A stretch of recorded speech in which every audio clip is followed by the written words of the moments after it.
자, 그래서 가계부채 올해부터 얼마를 넘어섰다? 1600조. 지난해 대비 4.1%다. 많이 늘어난 건 아니죠. 예전에 그 추세에 비하면. 근데 보면은 지난달 은행권의 주택대출이 1월 기준 16년 만에 최대 증가폭을 나타냈다. 1월 기준이에요, 이거. 16년 만에 가장 많이 늘었다. X. 1월 중 16년 만에 가장 많이 늘었다. 이 얘기죠. 사실은 1월보다 2월에 많이 늘었죠. 2월에 특사경 앞두고 마지막에 달린 거죠. 그래서 대출도 많이 늘고 거래량도 급격히 늘고 3월에 박살났죠, 지금. 그리고 보면은 주택담보대출 잔액 역시 657조 9천억 원으로 전월 말보다 4조 3천억. 역대 1월 중 가장 큰 증가폭이다. 왜 1월 중에서 가장 큰 증가폭을 보였을까요? 왜냐면 12월에 대안안 내놨지만 1월 대출에는 반영되지 않은 것. 왜 반영되지 않았어요? 거래는 이전에 하고 잔금 때까지 기다렸다가 1월에 대출 받은 사람들이 많더라. 그리고 2월까지는 그 추세와 함께 특사경까지 있었더라. 그리고 3월부터 힘들어지겠죠. 이제부터 넘어온 것도 있다고 하고. 자, 그런데 가계부채가 왜 많이 늘었냐? 건설업 성장률을 뽑아볼게요. 자, 리먼 극복하고 요때가 리먼이죠. 가장 많이 떨어졌다가, 그죠?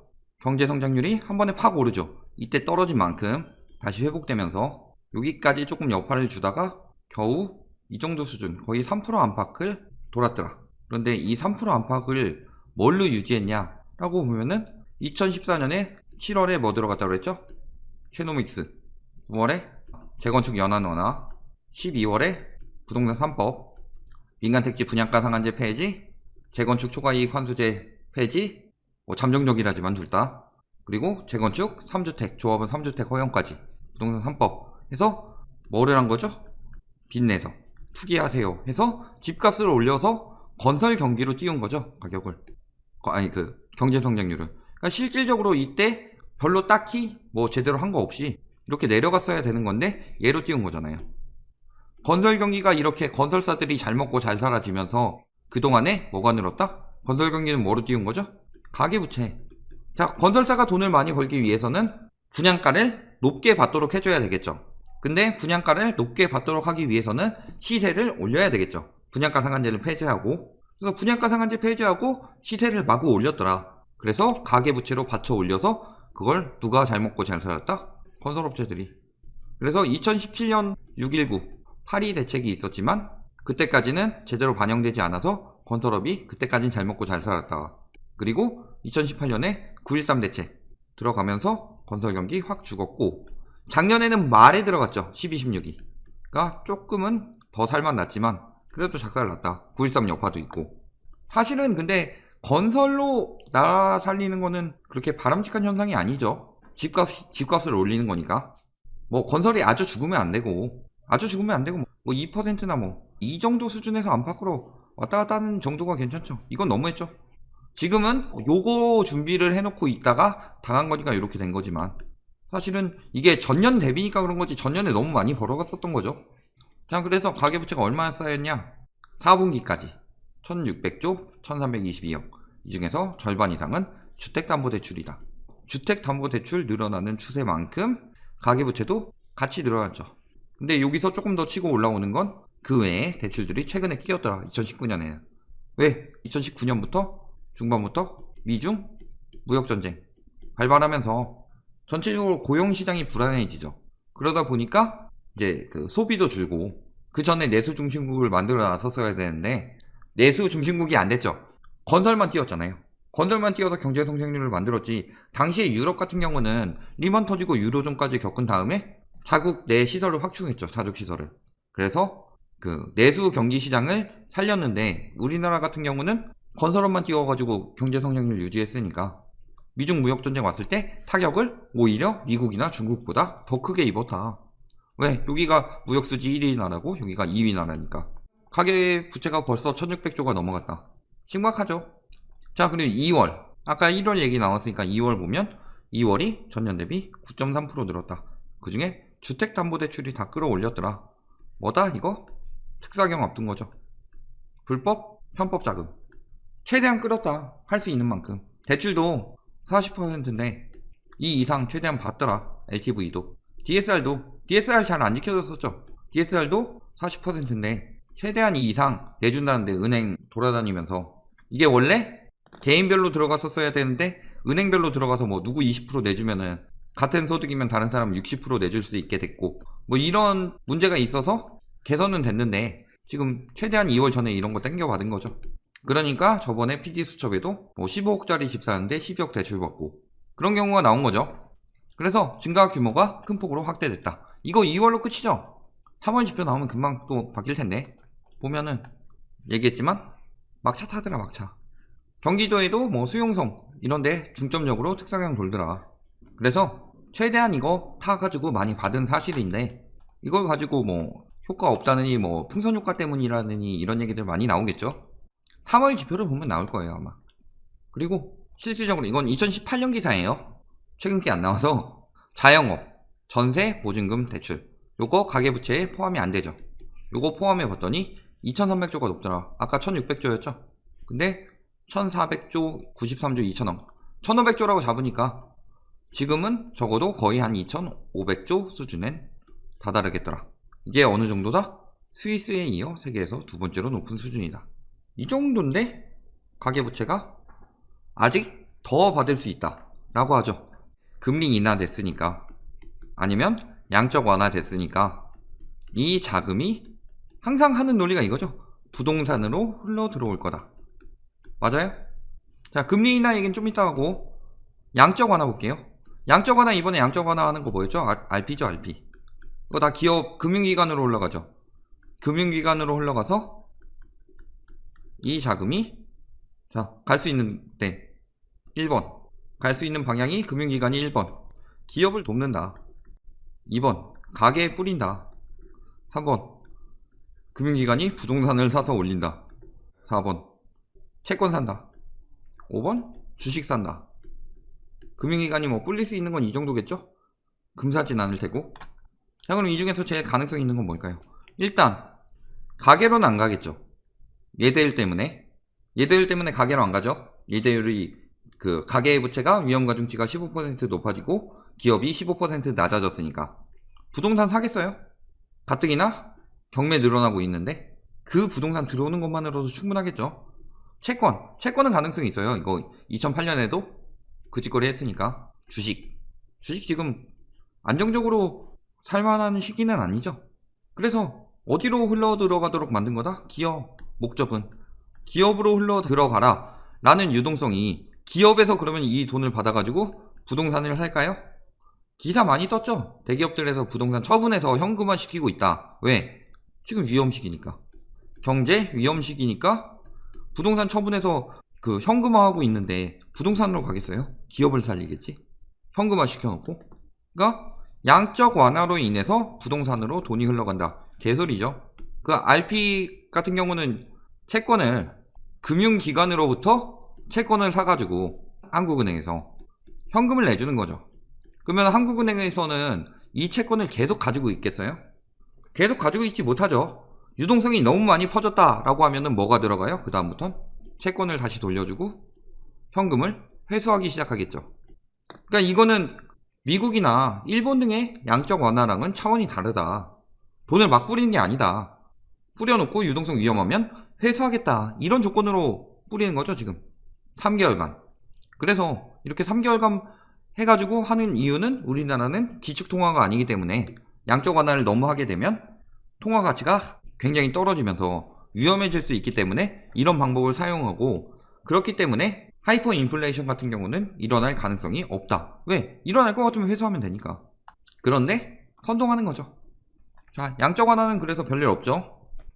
자, 그럼 대출, 연체율 추이를 보면 가계대출 중에서 연체율이 제일 늘어나는 건 주담대더라. 최근에 많이 늘어났던 게. 그래서 주택담보대출이 연체가 된다. 이게 퍼센트로는 이렇게 보여가지고 전체적으로 작아 보이지만 주택담보대출 같은 경우는 대부분이 가계이기 때문에 내 집이기 때문에 대부분은 내죠. 1주택자들이. 근데 이렇게 연체가 된다. 이거 파산 징조죠. 그래서 저번 달에는 서울이 파산이 30%가 늘었고 최근에 뭐 엄청 계속 빚내서 집 사는 대전 같은 경우는 50%가 늘었더라. 인천도 한 30, 40% 늘었고 파산 징조죠. 경매도 늘어나는 징조고. 자, 경매는 매물이죠. 그러니까 경매 매물이 늘어나는 징조다. 얘는 줄은 거죠. 가계대출만 늘고 있죠. 신용대출은 줄었지만 주담대 가계대출만 늘어났다. 그죠? 기업대출은 줄었죠. 그러니까 가계만 문제 생기고 있다 지금. 연체율이. 그런데 전체 연체율은 증가하고 있더라. 그런데 기준금리 내렸으니까 주택담보대출 내리니까 유동성이 풀릴 거다. 아까 금리나 이따 얘기하기로 했었죠. 주담대는 올랐죠. 근데 주담대는 일제히 상승 곡선을 그리고 있는 것으로 나타났다. 왜냐? 금융채 금리가 늘어나서 그러죠. 이게 그 전에 1.4% 정도 됐었는데 금리 인하하고 하루 정도 떨어졌다가 이틀째부터 1.6%대로 급등하거든요. 자, 금리가 인하되면은 사람들의 심리에 은행 채권을 가지고 있으려고 하겠어요? 팔죠. 그러니까 파니까 금리가 높아지더라. 순간적으로. 안전자산으로 금융채를 가지고 있다가 팔아서 순간적으로 늘어나니까 금융채 금리가 올라가니까 은행에서도 어쩔 수 없이 주담대 금리를 올리게 되더라. 그러니까 기준금리 내리면 무조건 대출금리가 내려간다는 안이한 생각으로 가격이 오른다는 건 굉장히 잘못된 상식이죠. 지금같이 경제가 위기일 때는 무슨 일이 생길지 모르니까 지금은 물론 다시 1.5%대로 떨어졌어요. 그러니까 저번에 1.4%에서 1.6%까지 올랐으니까 조금 상승했을 테고 지금은 최근에 한 1.5%대로 떨어졌으니까 조금 떨어지더라도 이때보다 높겠죠. 거기다가 대출 금리가 떨어진다고 해서 주택담보대출을 마음껏 내주느냐, 이것도 예대율 때문에 안 되더라. 더욱 깐깐해질 것이다. 자, 그러면 회사는 생산성이 늘어나면서 가치가 올라간다고 그랬죠. 가격이. 주식 같은 경우 부동산은 뭐 때문에 올라간다고 그랬어요? 제가 부동산이 상승하는 이유는 유동성이 유입되는 경우. 부동산은 생산성이 없기 때문에 무조건 들어오는 유동성으로 인해서만 오른다고 그랬잖아요. 그런데 대출을 더 깐깐하게 한다. 그리고 예대율 덕분에 예금을 늘리려고 하는데 지금 기준금리가 올라가면서 예적금은 금리가 내려갔죠. 그러면 예금을 더 유치하기는 힘들어지고 오히려 빠진 돈이 많을 것이다. 그러면 뭘 줄이겠어요? 85%로 위험부담이 떨어진 기업 대출을 줄일 것이냐, 아니면 115%로 위험부담이 늘어난 가계 부채를 줄일 것이냐. 당연히 누가 봐도 이쪽이죠.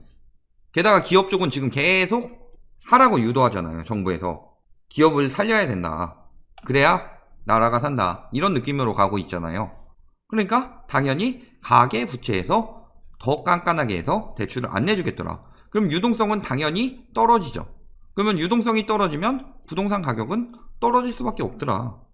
담보대출 금리가 늘어날 수도 있고, 담보대출 심사를 더 깐깐하게 할 수도 있고, 신용등급을 재평가할 수도 있는 거죠. 그러니까 당연히 앞으로 가계대출이 늘어날 가능성은 굉장히 적겠더라. 자, 다시 연체율로 들어가서 이제 이금융권 가볼게요.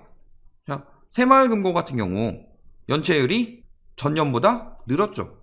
특히 새마을금고 같은 경우는 조심해야 되는 게, 그러니까 여기서 보장되는 데가 저쪽에서 보장이 안 될 수가 있어요. 위험하면 나눠 넣어놔야 되겠죠, 지점마다. 신협 같은 경우도, 신협도 지금 연체율, 대출금 늘었는데 질병 확산으로 연체율이 오를 수 있겠더라. 신협도 늘었죠. 그러니까 지금 연체율이 늘고 있다는 거는 점점 더 위험해진다는 뜻이죠. 조합이 달라서 보장해주는 게 다르더라. 그래서 지금 예금 입금할 때 분산적으로 입금할 때 좀 넣어두시고요. 지금 어쨌든 이금융권에 대출금은 늘어났는데 연체율까지 같이 늘어나고 있더라. 위험하다는 얘기죠. 사람들이 현금을 마련해서 갚는 게 점점 더 버거워지고 있다. 지금 같은 위험 시기에 예를 들어 금 같은 경우는 안전자산인데도 가격이 떨어질 때가 있죠. 물론 뭐 다른 쪽으로 금을 빼서 달러를 사든가 주식을 사든가 하는 경우도 있지만 결국은 위험해서 빚을 갚는 데 사용하는 경우도 굉장히 많겠더라. 이런 점 하나 기억하시고요. P2P는 더 심하죠. 그때 막 그 주담대 뭐 40% 되고 할 때 막 P2P로 뭐 80% 나온다 뭐 이런 선전들 엄청 돌았었죠. 그래서 지금 결론이 뭐예요? 15.8%로 급등. 지금 P2P에 돈 넣어놓으면 굉장히 위험하겠죠. 부동산 대출 상품 평균 연체율은 20%, 5분의 1이 안 갚는다 지금. 나머지는 7.3%인데 주담대 때문에 5분의 1이 안 갚고 있다. 이 짓거리에서. 여기 무너지기 시작하면은 대량 경매 나오겠죠. 그러니까 여기서 받는 사람이나 위험한 걸 모르죠. 거기다가 여기는 이자도 높은데. 그러니까 무리하지 말라니까 무리해서 이런 꼴이 나는 거죠. 그렇죠. 그러니까 빨리 빼야죠. P2P는. 자, 그러면은 그래도 기준금리 내리면은 결국은 집값을 오를까? 볼까요? 미국 같은 경우 리먼 전에 5.25%에서 계속 내리면서 리먼이 9월에 터졌지만 그 전부터 서브프라임 위기가 있었죠. 그러니까 리먼이 파산하기 전에 계속 뭔가 위기가 있다가 못 버티고 파산한 거잖아요. 그러니까 그때부터 금리를 계속 내렸더라. 그렇죠? 파산하고 나서도 내렸더라. 어디서? 5.25에서 1%대까지. 자, 이동안 올랐나? 주택가격 떨어졌죠. 금리 떨어지는 동안 주택가격도 같이 계속 떨어졌죠. 언제까지? 유로존 극복할 때까지 쭉 떨어졌더라. 잠정적으로. 그죠? 20개 도시, 10개 도시 핵심 뽑아도 다 떨어졌다. 금리 인하가 부동산 상승의 징조예요. 요걸 봤을 때 적어도 미국은 아니죠. 우리나라 어때요? 우리나라 역시 마찬가지죠. 우리나라 때도 리먼 때 가격 굉장히 많이 떨어졌죠. 단지별로 뭐 강남 같은 경우 뭐 40~50% 까인 단지도 많았죠. 왜? 그 문제는 뭐다? 이런 일들 생겨서 파산 늘어나니까 위험하면. 지금도 당시에도 파산 늘었었고 지금도 우리나라 지금 파산 개인 법인 다 늘고 있더라. 개인 파산 주택으로 인한 경우 많죠. 물론 자영업도 있겠죠. 법인도 뭐 회사 자체가 어려워져서일 수도 있겠지만 1인 법인으로 해서 대출 40%씩 땡겨받고 다주택 막 매입했었잖아요. 그러니까 당연히 2월부터 하나씩 무너져 내리기 시작하는 거죠. 특히 자영업자 부동산 경매 물건 40% 급증했다. 이런 상황에서 집값이 오른다고 우기는 인간들은 아무래도 정신이 나간 것 같죠. 아니면은 내 걸 팔려고. 둘 중에 하나죠. 내 걸 팔기 위해서 선동하든가 아니면 기도하고 있는 거죠. 기원하고 있는 거죠. 이제 그만 떨어지기를. 그거밖에 없어요. 모든 지표를 봐도. 경제성장률 볼까요? 경제성장률 그때 리먼 때 굉장히 떨어졌었죠. 아까 앞에 봤을 때 0.8%까지 떨어졌었죠. 지금 예측하는 거 우리나라 경제성장률 점점 더 안 좋아지고 있죠. 마이너스 3.7%까지 나왔어요. 이거 IMF 때도 이 정도까지는 안 나왔죠. 자, 계속 얘기하자면 적어도 리먼 위기는 넘어섰고 IMF랑 비교해 봤을 때 지금 심화되면 IMF 이상급이 될 것이다. 그러면 극복하기는 IMF보다 쉬울까요? 어려울까요? 당연히 어렵죠. 왜? IMF 때는 우리나라만 위험했으니까 거의 우리나라만 위험했으니까 수출입으로 할 수 있겠지만 지금은 아니죠. 다 같이 세계가 다 같이 어려우니까 세계가 다 같이 침체되니까 극복하긴 훨씬 더 어렵더라. 그러면 이런 시기일수록 뭘 해야 돼요? 최대한 버틸 수 있는 여력을 만들어야 된다. 빚내서 부동산 사야 된다? 아니죠. 자, 사람들 심리 변했죠. 매수 우위 지수 9.13 직전에 171까지 올랐다가 지금 서울 같은 경우 매수 우위 지수 38.1까지 떨어졌다. 전국 128.3에서 81.1, 100도 안 돼요. 매수 우위 지수가 100 이하면은 뭐가 된다? 사람들이 집을 사는 연락도 잘 안 하는 거다. 매매 거래 지수 실제 거래가 얼마나 되냐? 2.9예요. 2.9. 서울 매매 거래 지수 전국 9.5. 둘 다 이제 10도 안 돼요. 보통 그래도 일반적으로 한 20 정도 됐을 때가 괜찮은데 심리가 살아날 땐 60, 40 요때까지 살아났는데 지금은 10도 안 되더라. 그런데 어떤 미친 인간들은 매물이 잠겨서 이런다는 개소리를 하고 있죠. 아, 정신이 나간 것 같아. 그 사람들은 진짜 10도 안 되는데 지금 매매 거래 지수가 10도 안 된다는 거는 실제 와서 찾는 사람이 없다는 거예요. 매물이 10개 있으면은 한 개도 안 찾는다는 얘기예요 지금. 근데 매물 잠금이라고 말하는 인간들 있죠. 유튜버 중에 한 두어 명 봤어요 제가. 매매 전망지수. 자, 매매 전망지수 아직까지 그래도 뭐 풍선 효과 뭐 이런 데서 조금 더 높게 쳐준 거겠죠. 서울은 이미 100 이하로 떨어졌더라. 월간이에요 월간. 자, 지역별로도 지금 살아있는 데가 경기, 인천, 대전, 세종, 충북, 전남 다 지금 투기 들어가는 데죠. 경기는 저기 뭐 구리나 저기 군포, 오산 이런 데 들어가고 있고 인천에 요새 얘기 많죠. 송도, 검단, 루원시티, 청라 이런데 대전 원래 말 많고 세종도 원래 말 많고 이런 쪽은 뭐 불당이나 뭐 이런데 지금 여기는 그동안 안 올랐으니까 지금 사야겠다 하는 동네가 충북이죠. 불당 빼고 불당은 많이 올랐으니까.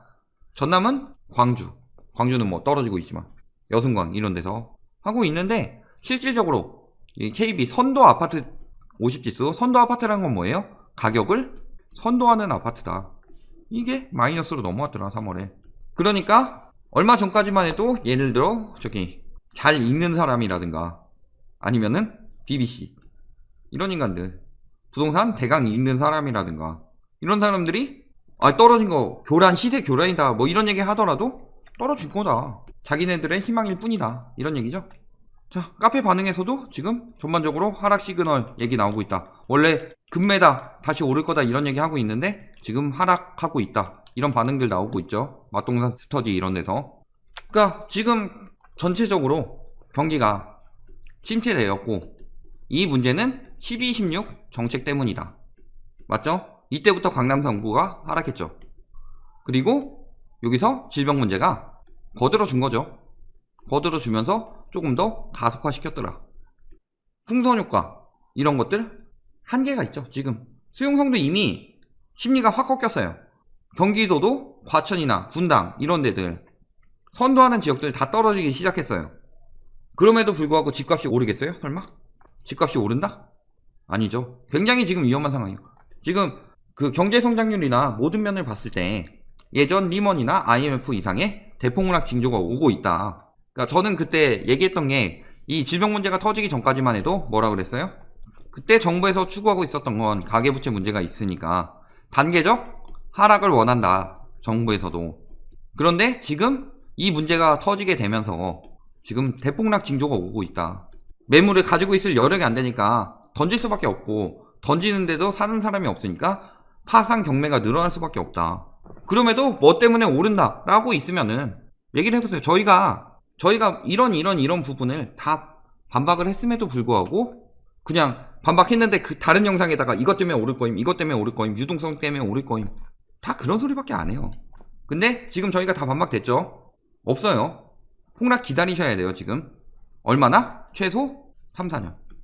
그러니까 지금 집 사도 될까요? 절대 생각하지 마시고 최대한 안전하게 가셔야 되겠더라.